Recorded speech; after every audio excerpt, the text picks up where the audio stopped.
E eu já estou aqui com Vinícius Bernardi, que é um dos palestrantes desta manhã. Vinícius, obrigada por estar aqui com a gente. Como que a tecnologia 4.0 tem modificado todo o mundo da reciclagem?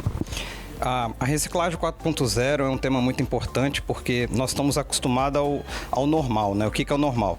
É a gente entender que o resíduo é gerado, que a gente coloca esse resíduo na calçada, que alguém coleta esse material, mas a gente não pensa em tudo que é feito para que esse resíduo efetivamente tenha um destino correto. E aí a reciclagem 4.0 ela tem a ver com tudo que está conectado de forma digital, com as máquinas, com os equipamentos, com os caminhões e com todos os trabalhos que são feitos, desde o dia que a gente coleta o resíduo até o dia que efetivamente ele tem um destino correto. Correto. E como que a tecnologia e a transformação digital estão otimizando os processos de reciclagem dentro do país? Bom, a reciclagem ela tem cada dia mais ficar sendo feita de forma mecanizada, né? Então todos esses equipamentos, essas máquinas, né, que a gente tem, são as prensas, os trituradores, os caminhões, vamos dizer, a programação da rota desses caminhões, ela está cada dia mais conectada com sensores e com tecnologia. A inteligência artificial já está sendo usada? Sim, a inteligência artificial ela cada vez mais está sendo usada, principalmente, né, para ajudar a gente a fazer uma série de cálculos e contas que a mente humana não consegue processar de forma normal no dia a dia. Para a gente finalizar, na sua opinião, como que está o futuro da sustentabilidade dentro do Brasil? Bom, a sustentabilidade ela é um tema muito presente, né? A gente fala disso todo dia. A legislação brasileira ela também é muito forte, muito importante para nos ajudar a direcionar todas as ações humanas para uma boa gestão sustentável. E com o advento aí das tecnologias, com a inteligência artificial, com tudo que a gente tem nesse mundo moderno, a tendência é que isso fique cada vez mais fácil, cada vez mais aplicável e que a gente consiga, né, atingir nossos objetivos de sustentabilidade no Brasil.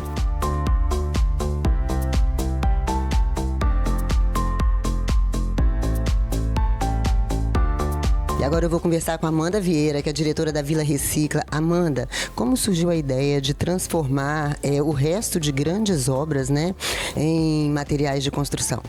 Bom, a indústria da construção civil precisa de uma solução ambientalmente adequada para dar uma solução para os resíduos das obras. Então, a marca ambiental, que hoje é a principal central de valorização de resíduos do Espírito Santo, teve a ideia de fazer uma unidade com o intuito de fazer o beneficiamento desses materiais, transformando então em brita e areia, materiais que voltam para a construção civil e são reincorporados no mercado. Muito interessante. Quais são os produtos que podem ser obtidos além da brita e da areia? Hoje a gente tem o solo brita também, que é uma mistura muito usada na pavimentação, os pedriscos, que são utilizados para a produção de blocos, e também o rachão, que é muito utilizado nas empresas que fazem obras de macrodrenagem. Amanda, esse tipo de reciclagem, ele tem impactado no custo das obras? Com certeza, o impacto é positivo. É um dos principais apelos do agregado reciclado. É a economia gerada, você comparando com o custo do agregado natural. Uma economia em torno de 20% a 30%, dependendo da distância da obra, do local onde vai ser executado aquele uso do material. O futuro da engenharia civil passa pela sustentabilidade? Com certeza. Hoje a economia circular, a sustentabilidade, o ESG, são temas cada vez mais abordados dentro da indústria da construção civil, que é uma das indústrias que mais impactam o meio ambiente. Hoje, 50% dos resíduos gerados no Brasil são resíduos da construção civil. E quando a gente fala de resíduos que são lançados na rua, 80% são entulhos de obra. Então, estar preocupado com isso, estar atento a essas questões é muito importante para ter uma cidade mais limpa. E agora eu vou conversar com a diretora do Sim Reciclo, que é o sindicato de reciclagem aqui do Espírito Santo, Mirela Souto. Mirela, como surgiu a ideia do Sim Reciclo? Então, o Sim Reciclo é uma instituição, né, não governamental e que reúne o setor da reciclagem, né, as indústrias que formam esse grande polo industrial aqui no estado. A gente tem a representatividade dos proprietários dessas indústrias que estão aqui representadas representadas, né? Hoje a gente tem 23 membros no sindicato e a gente, o ano passado, resolveu trazer esse nome, Sim Reciclo, e, né, desmistificar um pouco de que o sindicato é só para reunir e fazer, né, fazer seus movimentos. Então a gente trouxe a questão do Sim Reciclo para que a gente conseguisse passar para as pessoas a importância desse tema, né, e trazer eventos como esse que a gente está fazendo aqui hoje e dar amplitude ao tema. Eu estou impressionada com o que a gente pode fazer, né? Com o pneu, por exemplo. É realmente assim, a gente tem que mostrar para que a sociedade saiba que a reciclagem ela está em alta mesmo. E quais hoje são os maiores desafios da coleta e destinação final? Então, o que a gente percebe, né? Um dos grandes desafios é desde o início, quando você coloca essa matéria-prima, porque imagina, você é uma matéria-prima que já foi aproveitada em uma outra, né, em uma outra circunstância. Então, coloquei um produto no mercado que a gente chama de resíduo e eu vou recolher esse resíduo para transformar esse resíduo. Então, essa logística é complexa, né? As pessoas precisam também fazer parte desse contexto, porque o descarte vem, né, do cidadão.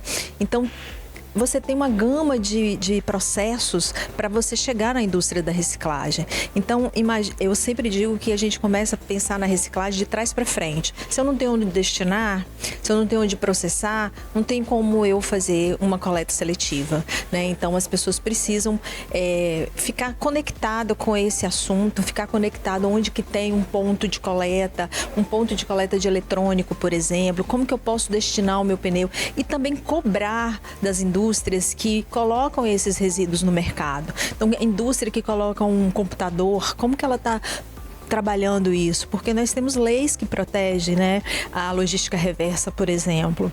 Há quanto tempo o Espírito Santo participa dessa cadeia de reciclagem? Olha, a gente tem um grande estimulador aqui no Espírito Santo, né, que foi desde 2009 com a nossa política estadual, né, de resíduos sólidos. A nossa política estadual ela veio primeiro do que a política federal, né? Então, assim, a gente estava muito conectado com o tema.